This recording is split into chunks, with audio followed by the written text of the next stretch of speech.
Ça part en cacahuète entre deux collaborateurs dans ton équipe. Tu sens naître des tensions, des rivalités, des jalousies et tu ne sais pas comment réagir.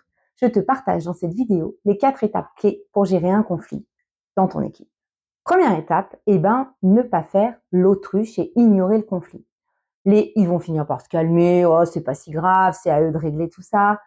Je les ai entendus 1000 fois. Je pense que je les ai même dites ces phrases quand j'étais manager. Peut-être que toi aussi. Mais en réalité, le conflit ne se tasse pas. Il couve, il ronge, il déforme la réalité. Plus tu attends, plus les malentendus et interprétations deviennent certitudes. Plus les émotions non verbalisées prennent le dessus et tout cela abîme les relations dans ton collectif. Les problèmes, les désaccords, les incompréhensions sont évidemment inhérents de la vie d'une équipe. C'est naturel, c'est humain.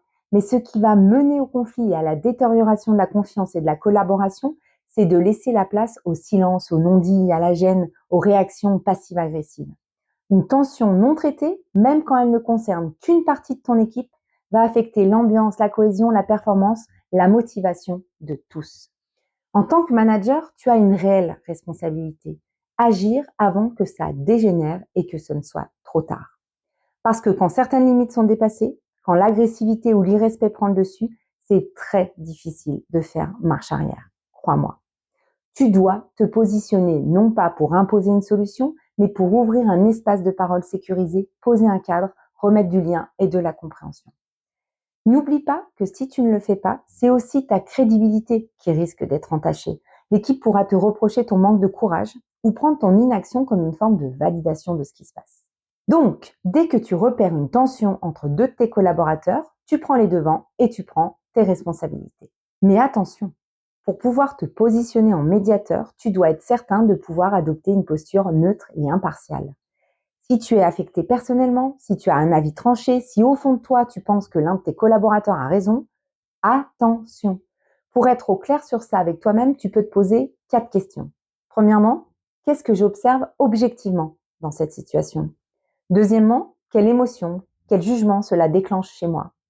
Troisièmement, suis-je capable d'intervenir de manière neutre, impartiale, sans me laisser embarquer émotionnellement? Et enfin, quelle est réellement mon intention en facilitant ce dialogue? Ces 4 questions vont te permettre de prendre du recul et d'être certain de pouvoir être neutre et bienveillant pour régler le conflit naissant. Si ce n'est pas le cas, et ça peut vraiment arriver, fais appel à quelqu'un d'autre dans ton entreprise. Par exemple, le service RH, un collègue manager, la direction, ou alors fais appel à un expert extérieur, tel qu'un coach, un facilitateur ou un médiateur.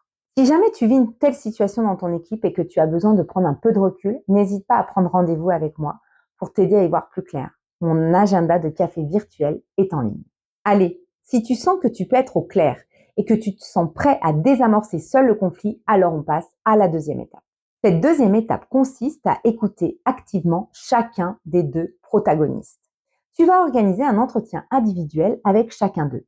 Ton objectif est de leur permettre d'exprimer leur version sans jugement et en toute confidentialité.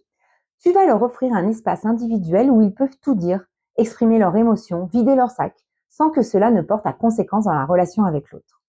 Tu vas te mettre en posture d'écoute active. Tu vas reformuler, si je comprends bien, ce qui t'a dérangé, c'est ça. Tu vas poser des questions ouvertes. Qu'est-ce que tu ressens? Ou qu'est-ce que tu attends de l'autre? Sans, de ton côté, faire de suppositions pour ton collaborateur. Ton intention est de leur permettre de s'exprimer, de redescendre en émotion et de prendre du recul avant de pouvoir se confronter à l'autre. On passe alors à la troisième étape. La troisième étape consiste à organiser une réunion de médiation. Si les deux collaborateurs sont d'accord et prêts, évidemment, tu vas leur proposer un entretien commun. Tu vas expliquer l'objectif qui est de créer un espace de dialogue sécurisé où chacun peut exprimer son point de vue, écouter l'autre et trouver une issue constructive. L'idée n'est pas de désigner un coupable, évidemment, mais de rétablir le dialogue et la confiance entre eux. Tu vas organiser cette réunion dans un lieu neutre, c'est important. Et voilà quelques conseils pour structurer l'échange. D'abord, tu rappelles le cadre, les règles, le respect, l'écoute, on ne s'interrompt pas et surtout, chacun parle à partir de lui en disant « je ». Et chacun aussi s'efforce de parler en restant sur les faits et en évitant le jugement. On va parler du contexte, de c'est qui, c'est quoi, c'est combien, c'est quand, c'est où. On va être le plus précis possible. Ton rôle est de te positionner en facilitateur de l'échange. Tu vas distribuer la parole, tu vas veiller au cadre et tu vas aider l'expression de chacun par des questions ouvertes.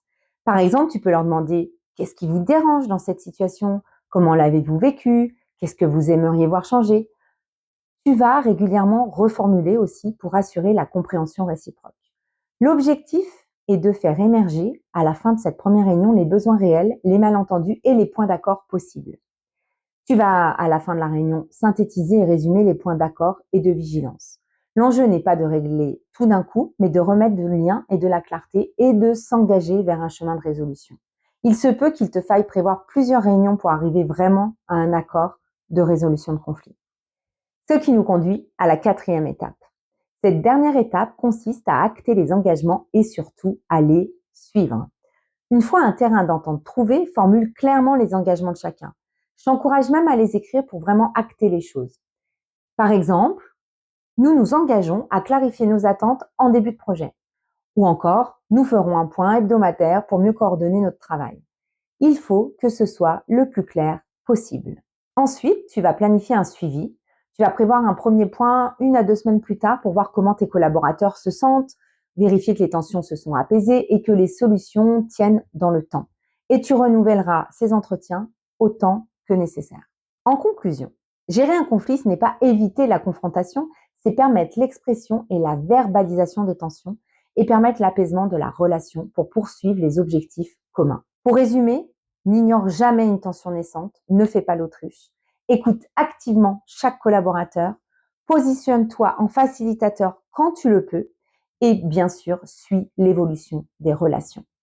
Si cette vidéo t'a aidé, pense à liker, à t'abonner et à activer la cloche pour ne pas manquer les prochaines. Je te dis à très vite et d'ici là, prends soin de toi.